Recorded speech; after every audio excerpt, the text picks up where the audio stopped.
KCR, Keshav Chandra Ramavath. So నువ్వేందో చేస్తున్నావు interview? అంటే నేను అవసరం లేదా? నీ యాంకరింగ్ పని కోసం కాదు కదా ఇక్కడికి వచ్చింది. నీ పని ఏంది అది చెయ్యి.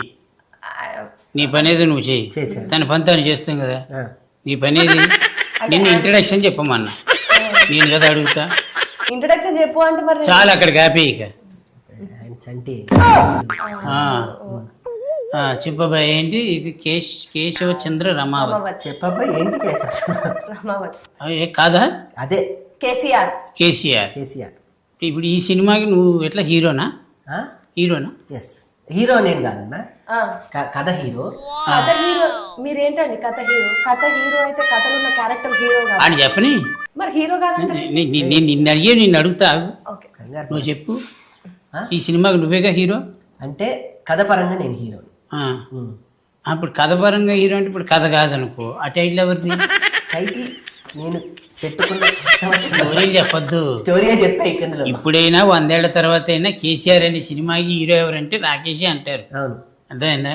ఈ కథలో నేను ఒక మంచి క్యారెక్టర్ చేశాను, సైకిల్ తొక్కుతుంటే టైర్ పంచర్ అయింది, ఇవన్నీ ఆవిడ అడగలేదు. ఈ కథకు నువ్వు హీరో కదా, అది చెప్పు. ప్రొడ్యూసర్ ఏది అడిగితే అదే చెప్పాలి. అర్థమైందా? ప్రొడ్యూసరు నేనే. నువ్వే?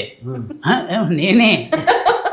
అదొక్కటి గట్టిగా చెప్పాలి. డబ్బులు పెట్టావు కదా, మన డబ్బు పెట్టాం కాబట్టి తెలుస్తుంది. నేనే ఆ కాన్ఫిడెన్స్ ఇవ్వాలి, తప్పులేదు. ఇప్పుడు తనేంటి? తనేంటో అడగండి. మరి తనేంటో నన్ను నిలదీసే. ప్రొడ్యూసర్ నువ్వు అన్నావు, మరి నువ్వు? నేను ఈ సినిమాలో ఒక క్యారెక్టర్ చేసిన. ఒక క్యారెక్టర్ చేసి డబ్బులకి నీకు సంబంధం లేదు. అంటే ఇంకా నువ్వు ప్రొడ్యూసర్ కాదు. అంటే నేను దాంట్లో కూడా నాది కూడా ఒకటి ఉన్నది. నీది కూడా ఉంది. అది కో ప్రొడ్యూసర్ అని చెప్పాలి. Co producer. ప్రొడ్యూసర్ కాదు, co producer. Co producer. Producer spelling చెప్పు. స్పెల్లింగ్ చెప్పు. ఇప్పుడు చెప్తే పిఆర్ఓ డియు సిఆర్ అంటే పిఆర్ఓ డియు